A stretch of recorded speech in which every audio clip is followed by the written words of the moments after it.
انسان پر ایک حقیقت کا انکشاف ہوا کہ یہ بات حق ہے، فوراً تسلیم کرے. کسی مصلحت کی وجہ سے، کسی بزدلی کی وجہ سے، کسی لالچ کی وجہ سے، کسی اپنی سیادت یا قیادت کی وجہ سے کیسے مان لوں؟ لوگ کہیں گے کہ یہ نیچے ہو گیا، وہ اونچا ہو گیا جس کی بات مانی. کسی وجہ سے رک گئے تو اللہ تعالی اندر سے وہ جو استعداد ہے حق کو پہچاننے کی وہ سلب کر لیتے. وَنُقَلِّبُ أَفْئِدَتَهُمْ وَأَبْصَارَهُمْ، ہم الٹ دیں گے ان کے دلوں کو بھی اور ان کی آنکھوں کو بھی. کیوں؟ كَمَا لَمْ يُؤْمِنُوا بِهِ أَوَّلَ مَرَّةٍ، اس لیے کہ وہ پہلی مرتبہ جب انکشاف حق ہوا ہے وہ ایمان نہیں لائے. اس کا میں ایک واقعہ آپ کو سنانا چاہتا ہوں کہ کس طرح صحابہ کرام پر بھی وقتی طور پر یہ واقعہ اگر صحابہ کرام کا نہ ہوتا تو یہ حقائق سمجھ میں نہ آتے.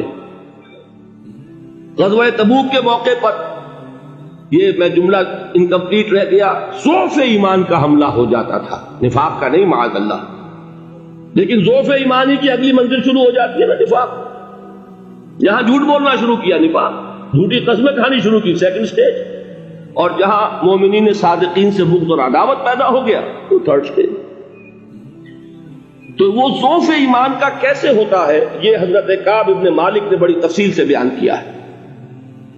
غزوہ تبوک کے موقع پر جہاں منافقین نے آ کر جھوٹے بہانے بنائے، جھوٹی قسمیں کھائیں اور حضور سے ایگزمپشن لے لی، چھٹی لے لی، رخصت لے لی، وہاں 3 ایسے صحابہ بھی تھے جو مومن صادق تھے، لیکن وقتی طور پر شیطان نے انہیں ورغلایا.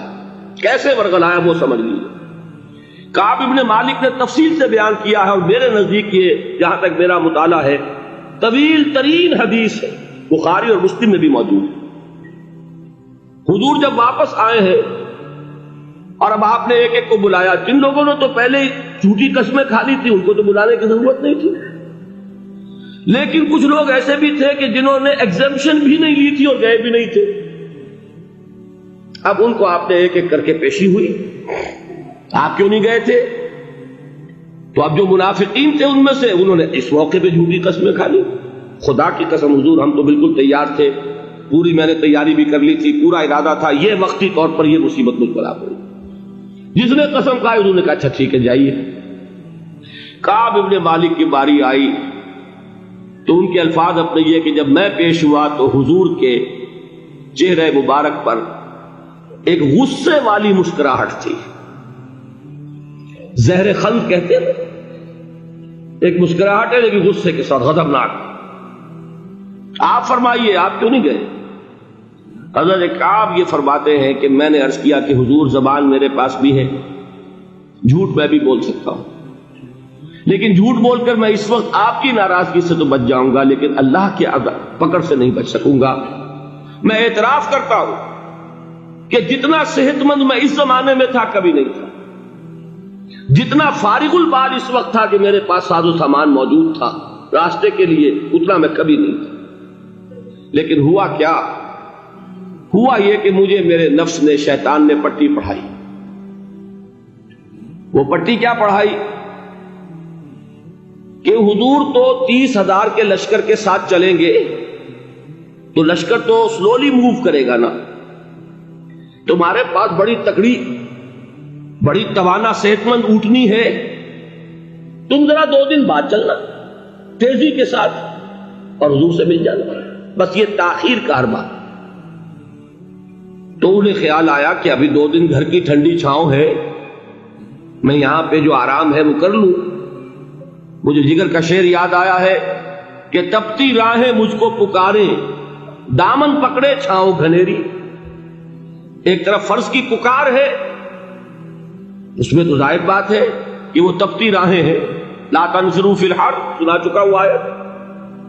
یہاں گھر میں، نخلستان میں، کھجوروں کی چھاؤں میں، اہل و عیال میں یہ ٹھنڈی چھاؤں جو ہے یہ پکڑ رہی ہے. بھائی 2 دن ٹھہر کے چلے جانا، ٹھیک ہے، کوئی نیت میں خرابی نہیں نا. اس کے بعد پھر جب ابھی 2 دن اور ٹھہر جاؤ، یہ تو بڑا لمبا سفر ہے، ذرا تیز اور دوڑ لینا. تو فرماتے ہیں کہ حضور میں اسی طریقے سے تاخیر و تعویق میں پڑا رہا، یہاں تک کہ ایک روز اچانک مجھ پر یہ چیز منکشف ہوئی کہ تو میں چاہے کتنا بھی تیز چل لوں میں آپ سے نہیں مل سکتا، میرے اعصاب ڈھیلے ہو گئے، اس طرح میں محروم رہ گیا۔ حضور نے بائیکاٹ کا حکم دیا صحابہ کو، 3 صحابہ تھے ایسے، 2 اور تھے جنہوں نے اسی طریقے سے اعتراف کیا۔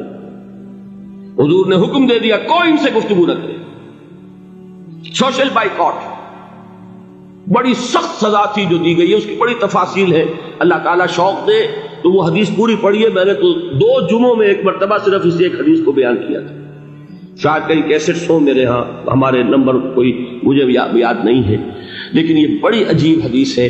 لیکن اس میں جو اصل سبق ہے وہ کیا ہے؟